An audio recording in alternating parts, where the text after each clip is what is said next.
គឺសួរបងបងមានឈ្មោះអីបងសួរខ្ញុំឈ្មោះថាវ៉ាន់នីបាទអរគុណបងវ៉ាន់នីអញ្ចឹងថ្ងៃហ្នឹងខ្ញុំសូមសម្ភាសសួរសំណួរមួយ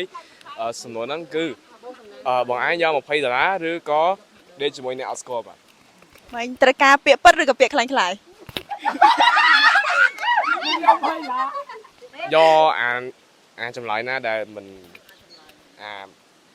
ចម្លើយណាលេងគេតាមបានមែនយកអាទី2អូខេដេតមួយអ្នកអត់ស្គាល់យ៉ាអូខេយើងបានមួយឥឡូវយើងហៅមួយទៀតបងសុំមើលភ្នែកមួយបង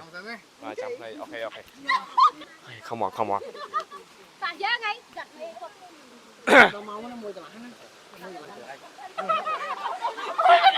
យល់សួរបងឯងឈ្មោះអីគេបងឈ្មោះទី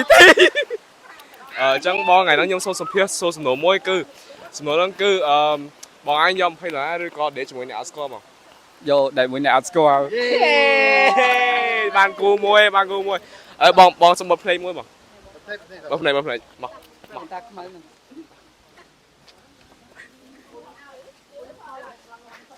ហ្នឹងគេត្រូវធ្វើបងសុំបាយខ្លួនបាយខ្លួនដាក់គ្នា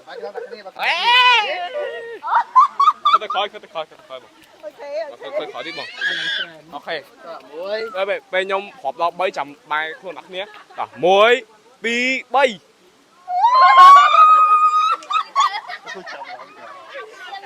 ចឹងបងឯងចាប់អារម្មណ៍អត់បងខ្ញុំចាប់អារម្មណ៍ចុះបងឯងចាប់អារម្មណ៍ដូចគ្នាអូខេ